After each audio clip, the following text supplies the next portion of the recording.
How did it start in Spain? Well, as with many countries, we saw this coming through Christmas time. Yeah, there was some kind of sickness, some kind of flu in China. Well, yeah, another one. I mean, every 10 years we have something like this. Yeah, we'll follow it on the news, on Twitter. That's it. Then we saw it coming. It was spreading, but it was very low. I mean, 10 cases here, one person sick there. Yeah, okay. It's grabbing my attention, but not that much. Just another news, just another thing. And all of a sudden, people around me, people that I know, got sick. What is going on here? People are getting sick. This is serious. And the day after that, people were dying on the thousands. We were locked in the house. I mean, you couldn't get out. You couldn't buy stuff. You couldn't just work. Everything shut down. Kids in school, could not go to school. Kids have to stay at home. You have to work from home. It was a complete chaos. But between, it's okay, and chaos, it was like 48 hours. And then you feel you have to respond. You feel you have to do something. You feel you can do something, so you must do something. So how do I live this? For me, it was like a perfect storm. I saw it coming when in Italy, things got nasty. And in the north of Italy, people were dying on the thousands. But it was in Italy, it was not in Spain. And hours later, it hit Spain, it hit Madrid, it hit my area where I live is Madrid. And people were dying by the thousands. I mean, the hospitals were crammed. We didn't have any beds, we didn't have any respirators. People were dying because we couldn't even take care of them. So I started looking on the internet, and I saw that in Italy we're doing these Charlotte valves. That is a valve that you connect to a diving mask and allows the patient to receive oxygen and to receive some pressure. And I mean, I don't know much about medicine, but I've been told that thing was good. And I talked to my brother, and he put me in touch with Kiko. Kiko, who is Kiko? I still don't know. I mean, he's the father of a girl that goes to the school of my brother's daughter. That's all I know. But he was already looking for people to 3D print these Charlotte valves. So I called him, say, Kiko, look, I'm the brother of Marcos. He didn't even know who I was. But I have a 3D printer and I know how to do this. Can I help you? I'm like, sure. Yeah, I'm putting together a group. Do you know other people? Yeah, I have my students. I have my friends. I have this guy. Yeah, how about the people that can work? And in 20 minutes later, we were printing. And we were printing like there's no tomorrow. Because there was a hospital that was asking us for Charlotte valves. So next day, we delivered. How did we do it? I don't know. It's like a blur now. I didn't sleep that night. I don't know. But we had to save lives. I mean, it was that frantic situation that you can help and you feel responsible for that, even if you are not. But you felt that you could save lives and your obligation was to do it. So we start like that. We start running. We start producing these valves. And then things got a bit more logic. I mean, we start putting together people, and this Kiko guy, he got other contacts, and we start being a group that we end up being like 20 persons. But those first days, we hit the floor running, and we produced, and it.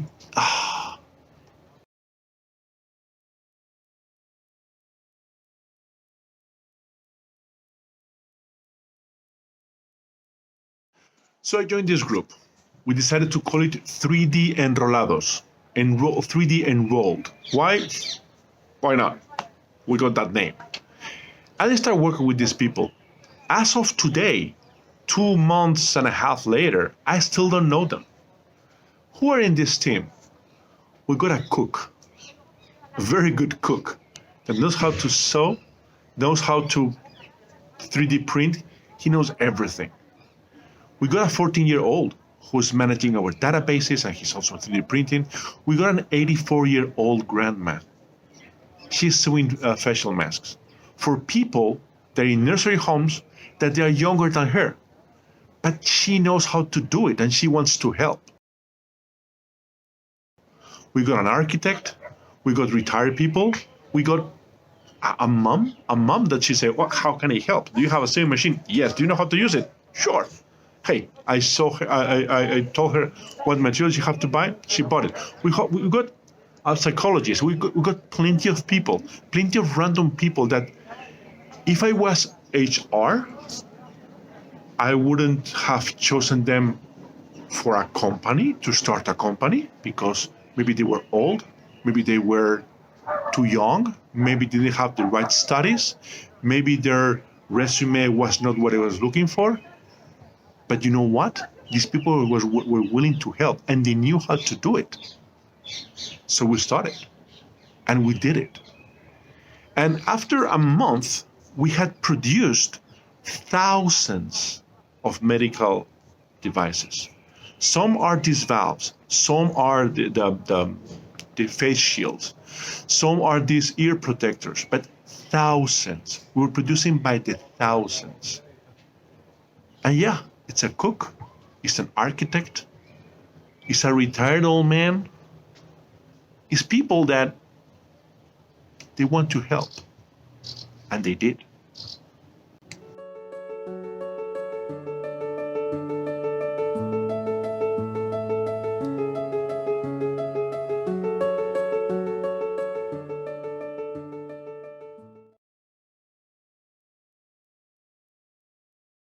So I thought that probably some people were with the printer stopped at home and not knowing where to begin to collaborate. So I sent a message, a publication to the in the social networks, just saying, okay, I have already started. If you have a 3D printer, then I may help you for starting. I am already in contact with the hospitals. I am already doing some things. So if you want to enroll the mission, then you are welcome. And that was it. That was the It was solidarity with people and helping my son who asked me to do a few things. I also have a tendency to think that makers have to be supported. Poder ayudar a los demás. Well, my motivation is not too complicated. I saw that people needed help, and I could help. I had the means to, so I helped. I saw that there was a gap in the supply of items from the government to the hospitals. The opportunity to help someone that needed. Desde la Fundación Jaime Alonso Abruña hemos querido colaborar en esta grave crisis del COVID-19 ante la escasez y la falta de material de protección con el que nuestros sanitarios se han tenido que enfrentar a esta grave pandemia. It was pretty nice to feel how the group started to work absolutely in an autonomous way, Coordinate. My main role, I think, was to talk to the hospitals, to the doctors. It was reaching the doctors, telling them what we have been doing in the last few days for other hospitals, in which way we could help them to use the pieces or even the decathlon mask. I did a small model of the intervening forces to be able to compute the air pressure the respirator prototype would be able to provide. My role was of technical assurance, putting the numbers that the owners of the idea had thought. En realidad fue mi hijo de 15 años quien estuvo fabricando la mayoría de las piezas. Yo me dediqué solo a organizar y a dirigir un poco todo. I 3D modeled and designed a valve for the respiration machine. Once I assembled the printer, which is not easy, I have to say, and I started doing some tests. The first items I stopped printing, and the first and the next ones were items for hospitals as if savers or bulbs for respirators or face shields. And not only print for for the hospitals. I print material, for my neighbors, for my family, for people on the street. People ask me about the face shields, and I give them for free. I call it my own Noah's Ark. Each person I give my material, it's inside my own Noah's Ark. My father talked to hospitals while I was responsible of printing 24 hours a day. Como presidenta de la Fundación he coordinado todas las labores de fabricación y distribución de los distintos materiales entre los distintos hospitales y residencias. I would have started before. I would have been faster. Once you realize that you came to something that was helping people, that was helping COVID pandemic, then what you would have liked is to start before. Given the situation, I would do the same again. There is no other way. If you can contribute to something that is worth to do, you do, and you do it fast. Creo que hicimos todo lo que podíamos hacer en esos momentos. There wasn't much to do differently. I just made a first model. I just did it the best I could. It didn't work the first time. I went through 2 or 3 prototypes, and on the third try, I got it. So, just try and try again. That's it. Some support to acquire material, because the material has a cost, and we can support in a certain limit. It's been several weeks, several months already, and some support from third party or donations or whomever would help. Nothing. I just print for who ask for it. Nunca hubiéramos imaginado que esta pandemia iba a traer tales consecuencias de enfermos y de muertes. Nos hubiera gustado poder haber reaccionado antes y haber podido proveer de todo este material por lo menos con un mes de antelación a lo que lo hemos podido realizar. Take care. Bye bye. Do not stop. Keep it this way. Aunque las circunstancias sean las más desfavorables y tengas todos los impedimentos, siempre puedes echar una mano y dar solución a algún problema. May sound kind of cheesy. Don't give up. Just listen to what they want from you. Try to get someone that knows about the subject, because sometimes you may create something that is not something that's needed. You should probably ask someone that's an expert or a professional in the realm of, for in this case, medicine, because they know what the real needs are and what really needs to be done.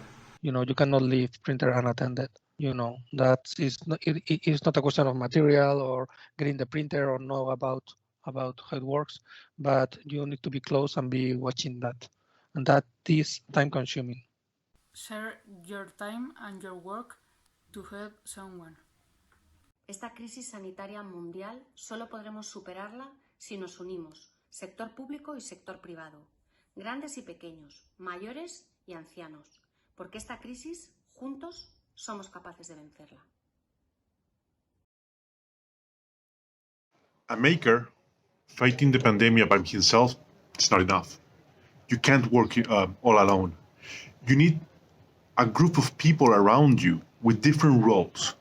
Now, I've given some names to these roles, but because I don't know how to call them. The first one is the linker. It's a person who's able to make links between groups. It's a person who is able to give you, for example, the right contact for making all the logistics. It's the linker, someone that is not making, is putting people together. Another profile you need in your group is the support guru.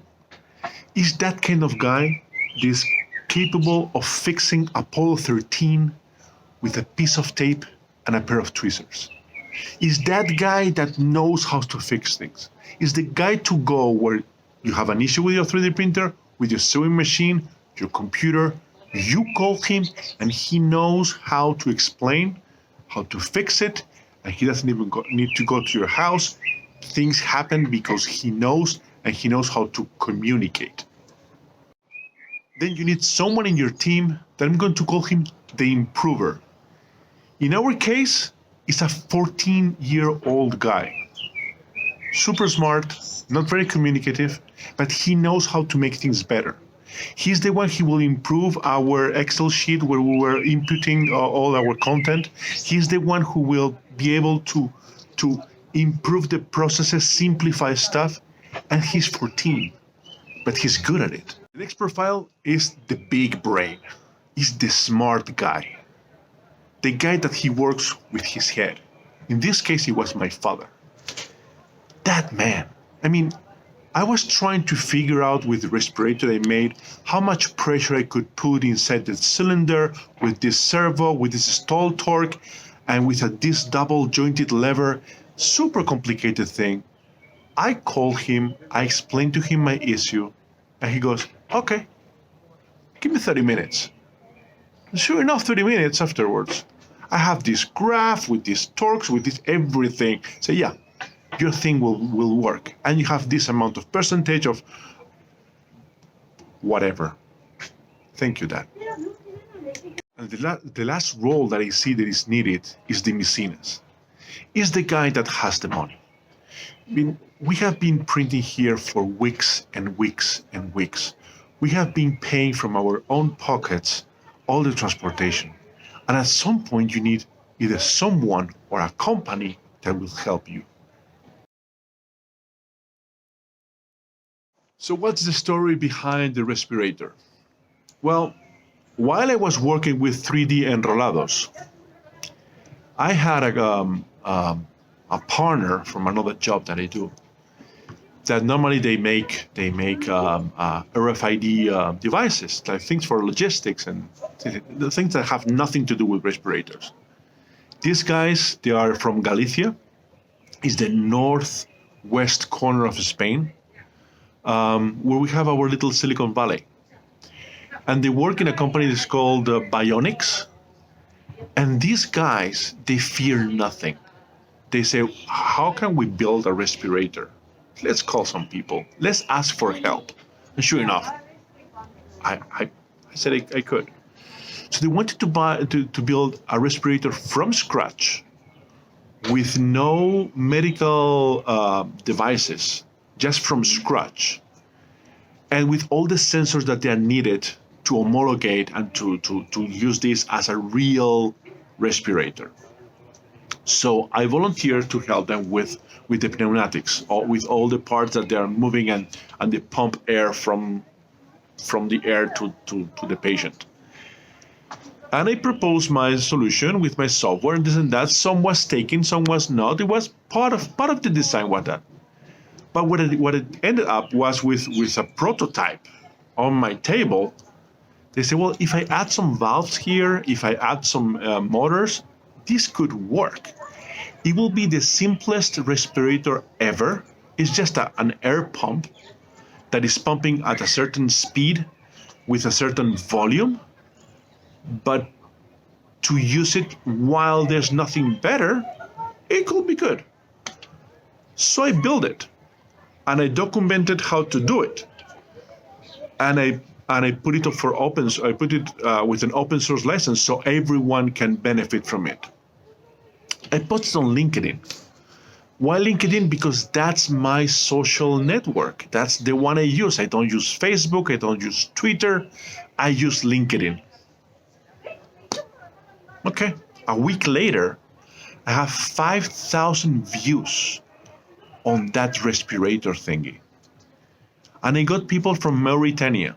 I got people from Canada, from Colombia, from Singapore, asking questions. How do you do this? Can I have your code? Can you explain me your code? What did you do to create pressure? What was the sealing that you do for the piston? Plenty of questions, because they were either using the whole thing as the base for the prototype, or they were using bits and pieces of it to make their own stuff. And you feel a bit overwhelmed, because you see that what you have done, your skills, are inspiring other people. And you're part of you're just a little cog on a whole mechanism that is making, at the end of the day, the difference between someone that may die to someone who may survive. So if it's only for that, if it's only because I can save one life, it's only because I can bring hope to someone, that's good enough. That's how I feel it. So this is the basic schematics of the ventilator. What you can see here is two valves, one-way valves. The air can only go this way because when the air goes this way or tries to go this way, this little piece will block. Same thing here. So we get the air from here, it gets into this piston that is inside a cylinder. And this piston, we can regulate it electrically to move faster or slower and to make more displacement or less displacement depending on the needs. And then the air comes this way to the patient. Between this valve and the patient, we need to put an expiratory valve that allows the patient to exhale air when it's not being pumped in. This is one of the first prototypes. This is the cylinder and this is the piston. The main challenge of using this was to make the seal between the piston and the cylinder. I made some rings, piston rings, out of EVA foam, and they proved to work well. But the issue that I was having is that it will get worn very, very quickly. And the cylinder, even if it was working fine, the resistance, the friction was way too high to have consistent results. And the noise was atrocious. It was way too high. Since I saw that I could not 3D print the cylinder, what I ended up doing is buying a chimney pipe. This is a stainless steel chimney pipe, a chunk of it, that I cut it and I put two end caps on it. And this is what I'm using. Why I'm using this? Because the friction is very, very low. So we have a good seal between the piston and the cylinder.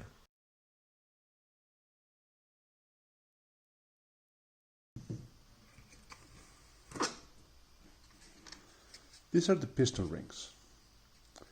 What I ended up doing was using felt. The same felt that is using in musical instruments to make a seal on all the wind instruments. This is the element that is used. So I put a short ring here and one ring that overlaps with the first one, and this proved to be a very, very good seal. Another challenging part was this lever. I made it this way, curved, so the servo can push in the same axis as this lever. As you can see here, we have 3 grooves, because this design only uses one servo. But if you can't have high strength servos like the one I'm using, you can use 2 servos. There is another plug here for the servo. So you can use 2 servos to power this system. So you will have one lever here and another lever here, and both work at the same time. Let's see how this ventilator works. We have 3 knobs. The first one is to adjust the light of the LCD here. The second one will adjust the speed of the ventilator, the speed of the pumping.